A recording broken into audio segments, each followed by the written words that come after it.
In this program, I'm going to discuss 12 things you could buy for the garden, but you shouldn't because they don't make a lot of sense. Keep watching because this is going to save you a lot of money. I'm going to go through these fairly quickly and just give you the highlights. I've written a blog post for each one of these items, and I'll put the link for that in the description and show notes down below. Number one is bone meal. Everyone seems to want to use it. It's necessary for bulbs.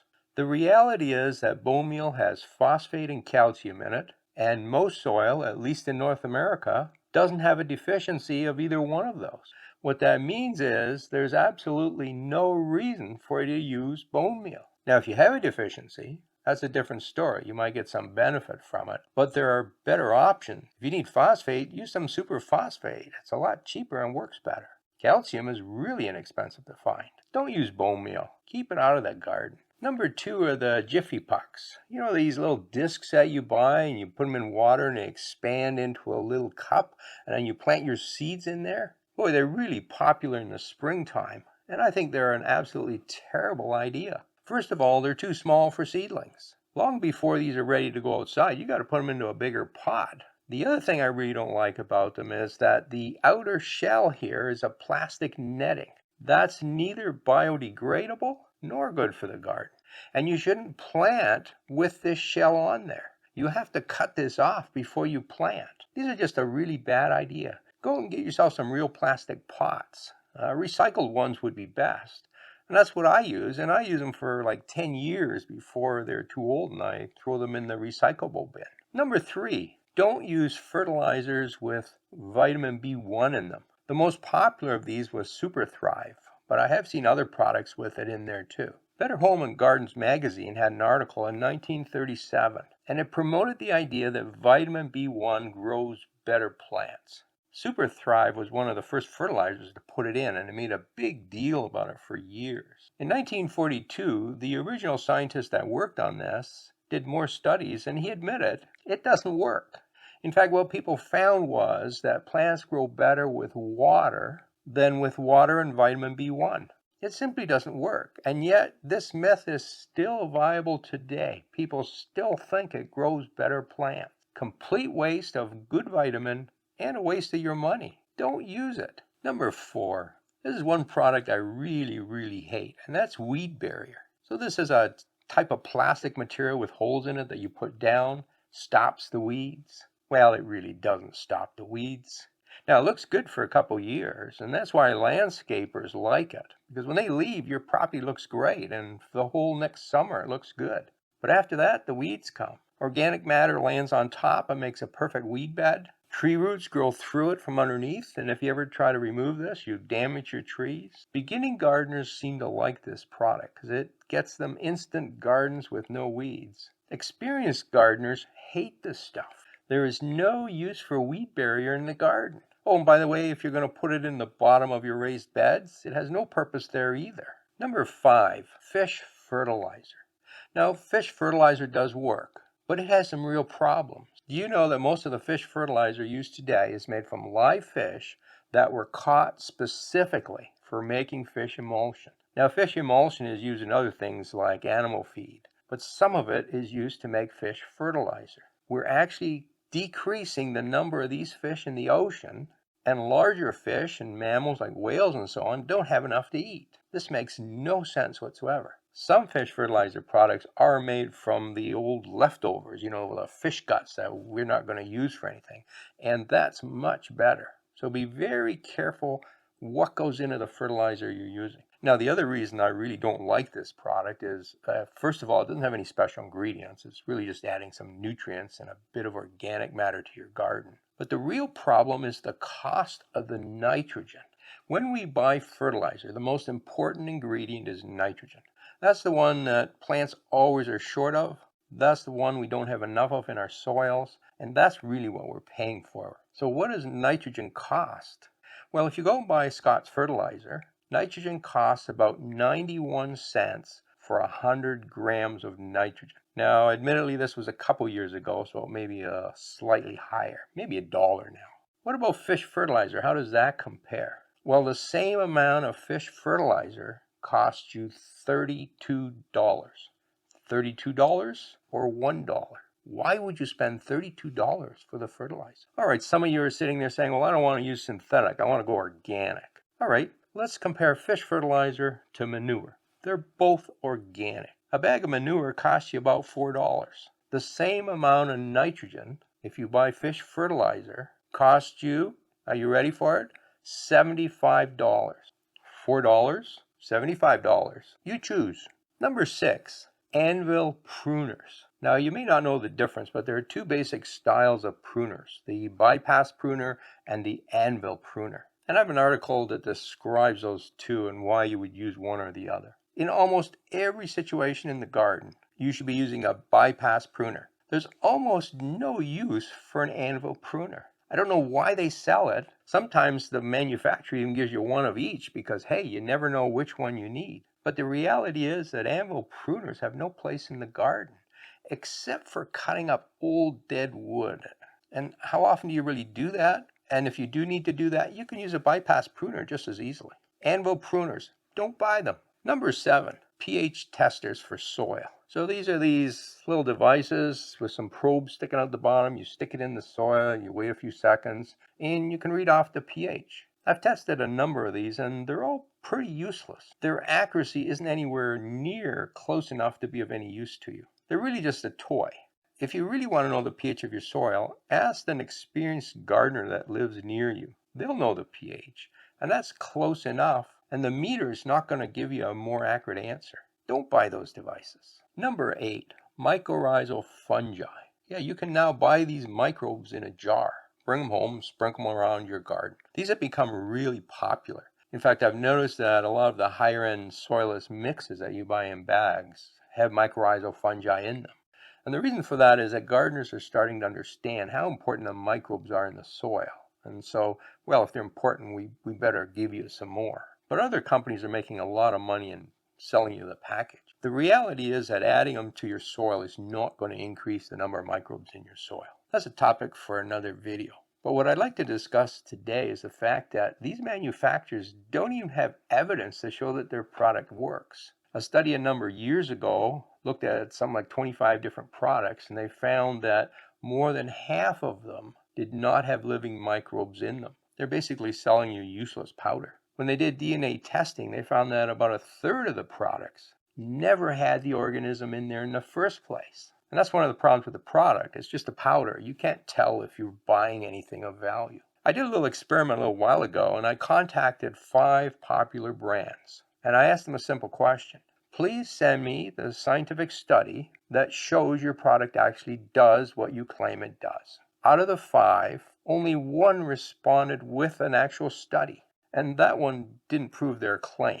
That one showed that the product might have some impact in a very special situation. So here we have 5 products. They're all expensive. None of the manufacturers can prove that the product actually works. If for no other reason, that's a good reason not to buy them. And by the way, if you're looking at bacteria concoctions that you buy in a bottle, same thing. Don't buy microbes. Your soil's full of them. What do you do if you have blossom end rot? Well, one of the things you can do is go down to the nursery or the hardware store and buy a special spray for blossom end rot, which happens a lot in tomatoes and peppers. It's a calcium solution. You spray that on, and that's supposed to fix blossom end rot, or BER. It doesn't work. There's a couple problems with this.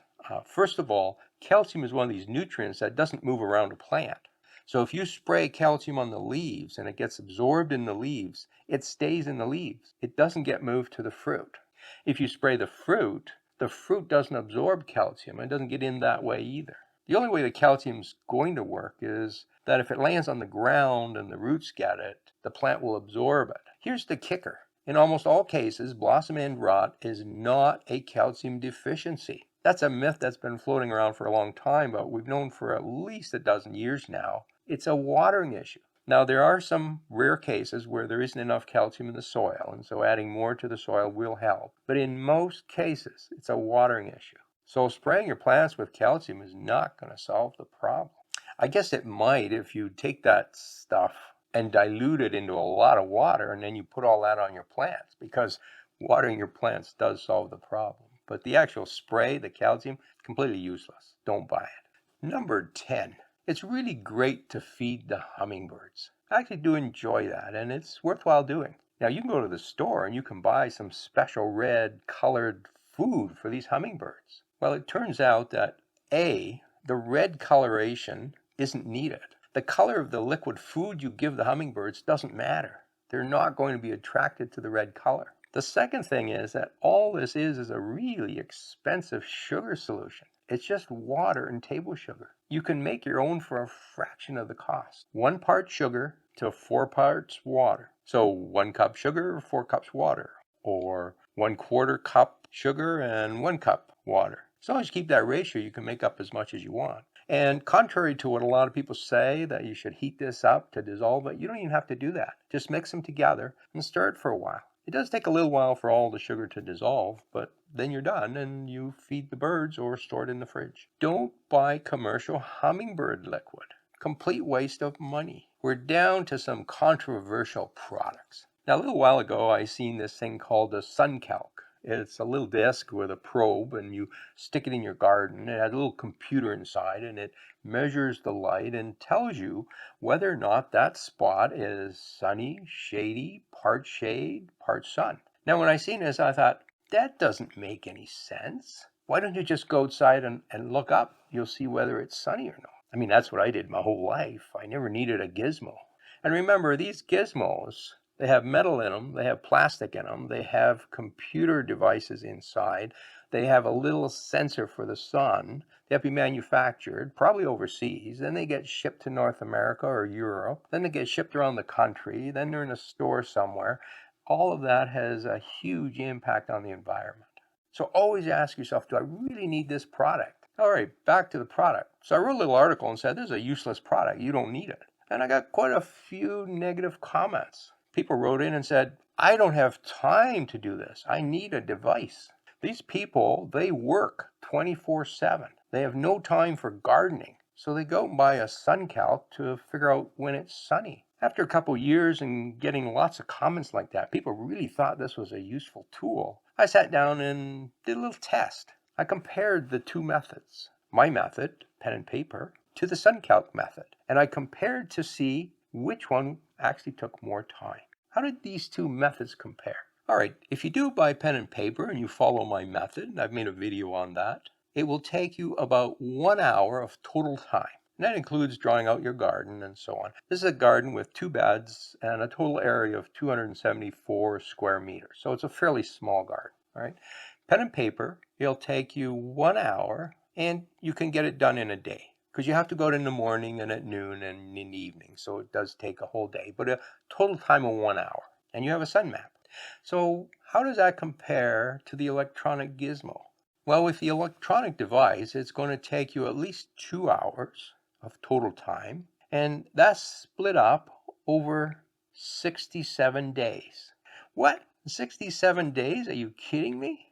Well, here's the problem. You have to take this device, go out and put it in your garden. Then you leave it there for a day, then you come back and read the device. Then you take it and you move it to the next spot, and the next spot, and the next spot. You can only measure 1 spot a day. And, oh, by the way, there's another complication. This thing only works if you have some sunlight during that day. If it's a cloudy day, it's completely overcast and the sun never comes out, you don't get a proper reading. So those days don't count. So you come out and you look at it and say, oh, it was overcast all day. I have to do it again to get a reading. That's right. The gizmo takes 2 hours over 67 days, and pen and paper 1 hour in 1 day. Once I published those numbers, I didn't get any more comments from people saying, I don't have time to do it, I need a gizmo. Don't buy a sun calc. Stop harming the environment and stop wasting your money. All right, we're down to number 12. Now I have to admit, when I first seen this, I thought it was a joke. But turns out, nope, no joke. This is a real product that a lot of people buy. In fact, I got quite a bit of flack telling me that these really work. And these are dog rocks. These are special magical rocks that are mined in New Zealand, or was it Australia? One or the other. Then they're shipped around the world. You take the rocks and you put it in the water dish for your dog. And what do? Well, they eliminate urine burns in your lawn. Imagine that. These rocks are so magical that they remove the excess nitrogen from the water, so that when your dog drinks the water and pees on your lawn, it doesn't burn the lawn. there is zero chance that these work, except in an indirect way. I think there are two reasons why people find that they work. First of all, once you buy something, you've invested the money, you're automatically convinced it works. You don't admit the fact that these rocks don't work and that was a dumb purchase. The second reason, and that's actually a legitimate reason, is that by placing the rocks in the water dish, you focus more on making sure your dog has lots to drink. And if your dog drinks more, the urine is diluted, there's less nitrogen in the urine, and it doesn't burn the grass. So indirectly, they probably do work a little bit. Except, of course, you could use any rocks you find in your garden and they will work just as well. Don't buy dog rocks. All right, so that's 12 things you shouldn't buy. And remember, if you want to know more about any of these subjects, I'll put links to those in the description and show notes. Now, if you'd like to see my garden, I have an interesting video. It's done with a drone that flies over my 6-acre property and shows you my garden. And that's in this video right here. Or if you're interested in getting rid of ants, here's a video with 20 different suggestions for getting rid of ants. Find out which work and which don't. Happy gardening.